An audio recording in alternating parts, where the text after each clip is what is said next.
नियमित विषय सगळे या ठिकाणी चर्चेला आले आणि इतर जे काही कौशल्य विकासच्या अनुषंगानाचे विषय होते, पीक पाण्याची परिस्थितीचा आढावा होता, शेतीला लागणाऱ्या पाण्याचा आढावा होता, रस्त्यांच्या कामांचा आढावा होता, असे नियमित बरेचसे विषय जे मंत्रिमंडळाच्या बैठकीत चर्चेला होतं त्याची चर्चा झाली। अधिकृत प्रेस नोट माननीय मुख्यमंत्री कार्यालयाकडनं लवकरच आपल्याला विषय निहाय त्याची आज तासाभरामध्ये दिली जाईल। उल्हासनगरच्या गोळीबार प्रकरणात सुद्धा चर्चा झालेली आहे, बरीच नाराजी एक प्रश्न मी भेट घेतली उपमुख्यमंत्र्यांची, शिवसेनेच्या मंत्र्यांनी सुद्धा, काय एकंदरीत चर्चा? या संदर्भामध्ये आज जे आम्ही सर्व मंत्री शिवसेनेचे मंत्रिमंडळाच्या बैठकीला होतो, मंत्रिमंडळाच्या बैठकीपूर्वी आम्ही माननीय उपमुख्यमंत्री फडणवीस साहेबांना भेटलो।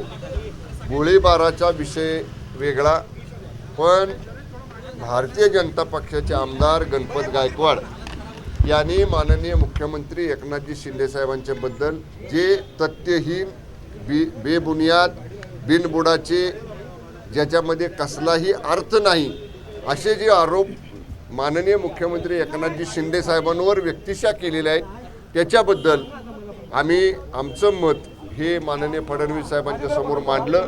हे चुकीचं आहे आणि त्या अनुषंगानं भारतीय जनता पक्षानं योग्य ती कार्यवाही करावी अशा पद्धतीचं मत आम्ही माननीय फडणवीस साहेबांसमोर मांडलेलं आहे।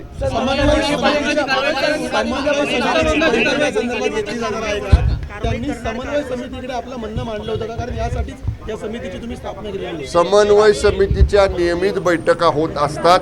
मध्यंतरीच्या काळात समन्वय समितीच्या बैठका काही कारणामुळे होऊ शकलेल्या नाहीत, परंतु आज माननीय शिंदे साहेब, फडणवीस साहेब आणि अजितदादा हे तिघं ह्या 2 दिवसामध्ये बसतील आणि नियमित समन्वय समितीच्या बैठका कशा प्रकारे घ्याव्यात या बाबतीतलं पुढचं सगळं धोरण हे तिघंजण बसून ठरवतील। त्याप्रमाणे समन्वय समितीला ते कळवतील, त्याप्रमाणे समन्वय समितीच्या नियमित बैठका इथनं पुढे होतील।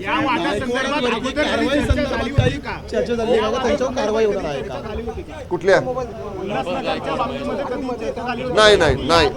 नाही या संदर्भामध्ये मी सांगतो ना, मी समन्वय समितीचा सुद्धा सदस्य आहे आणि गणपत गायकवाड आमदार ज्या जिल्ह्यातनं येतात त्या जिल्ह्याचा मी पालकमंत्री आहे।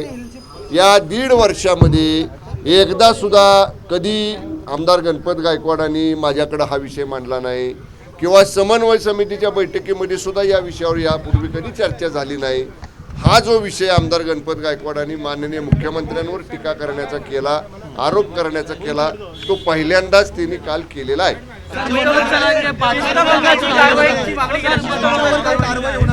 आम्ही आमचं मत फडणवीस साहेबांसमोर मांडलेलं आहे। निश्चितपणे आमच्या मताची योग्य दखल फडणवीस साहेब घेतील। सर, मनोज जरांगे पाटील उद्यापासून आंदोलनाला बसणार आहे आणि 10 तारखेला पुन्हा एकदा मोठा आंदोलन करण्याचा प्रयत्न करतात। त्यांच्या भूमिका ठाम आहे। मनोज जरांगे पाटलांची जी भूमिका आहे, आता त्यांचा प्रश्न सुटलेला आहे।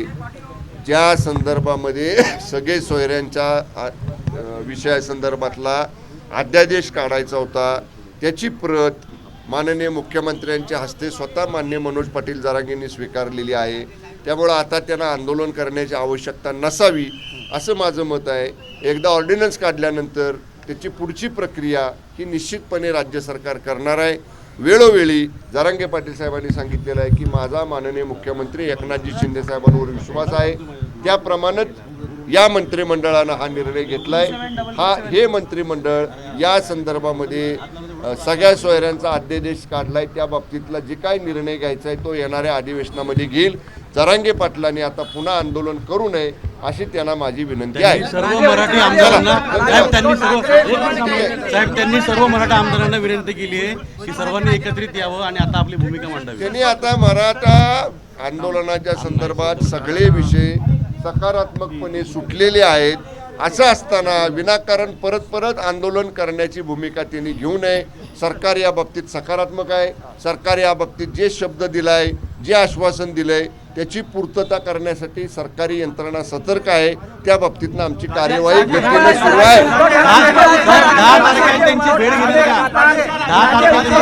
10 तारखेला मोदी 10 तारखेला त्यांची भेट घेणार किंवा शिष्टमंडळ जायला भेट गेला तर तुम्ही गरज वाटते का? मोदी ने उद्धव ठाकरे लगातार ये कह रहे हैं कि उद्धव ठाकरे ने कल से 3 बार कहा है। माननीय भुजबळ साहेब आजच्या बैठकीला उपस्थित होते. बैठकीतल्या चर्चेमध्ये त्यांनी सहभाग घेतला. राजे उद्धव ठाकरे लगातार 10 तारखेपर्यंत जरांगे पाटलांना भेटायची गरज वाटते का? आता जरांगे राजे उद्धव ठाकरे लगातार कह रहे हैं कि मोदी से चला. जरांगे पाटलांना भेटायची गरज वाटते राजे उद्धव ठाकरे लगातार कह रहे हैं कि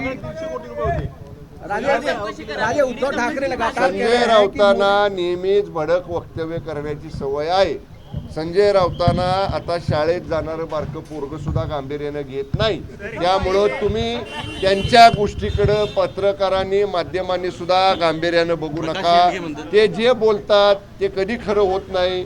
सकाळचा बोंगा वाचतो तो कधी खरा नसतो.